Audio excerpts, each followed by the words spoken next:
মনে পড়ে। লিখেছি আমি নিজেই। এমনও বর্ষার দিনে তোমাকেই শুধু মনে পড়ে।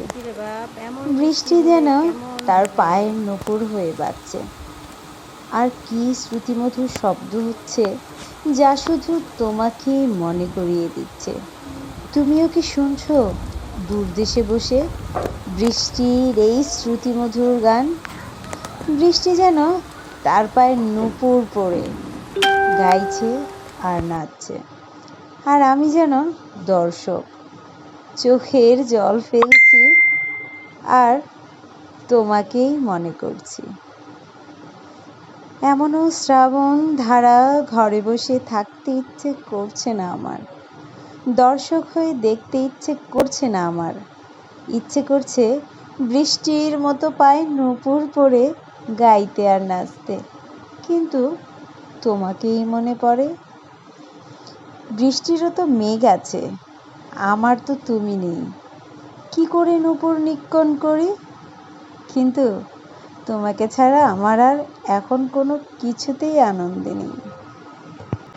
আমাদের জীবনে এমন কিছু জিনিস আছে যা চাইলেই পাওয়ায় পরিণত হয় না, আবার যা চাই না তার প্রয়োজন নেই, তা বারবার হাত বাড়িয়ে দেয় আপন ইচ্ছায়।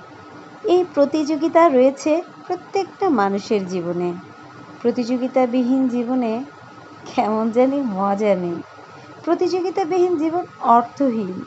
যে জীবনে প্রতিযোগিতা আছে সে জীবনে আছে বেঁচে থাকার আশা। আশাহীন জীবন অন্ধকারে নিমজ্জিত থাকে। তবে সে চাওয়া পাওয়ায় থেকে আকাঙ্ক্ষার সৃষ্টি। সে আকাঙ্ক্ষা তার প্রত্যেকটা ক্ষেত্রে মনে করে, তবু মানুষের সব আকাঙ্ক্ষা পূর্ণ হবার নয়। মানুষের আকাঙ্ক্ষা সীমাহীন। এই সীমাহীন আকাঙ্ক্ষা কখনো পূরণ হয়, আবার কখনো হয় না।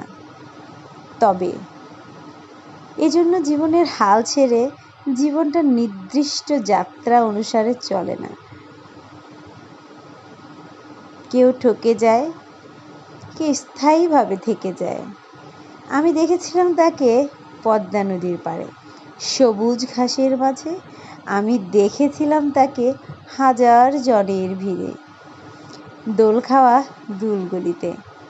আমি দেখেছিলাম তাকে হাজার লক্ষ জনতার ভিড়ে।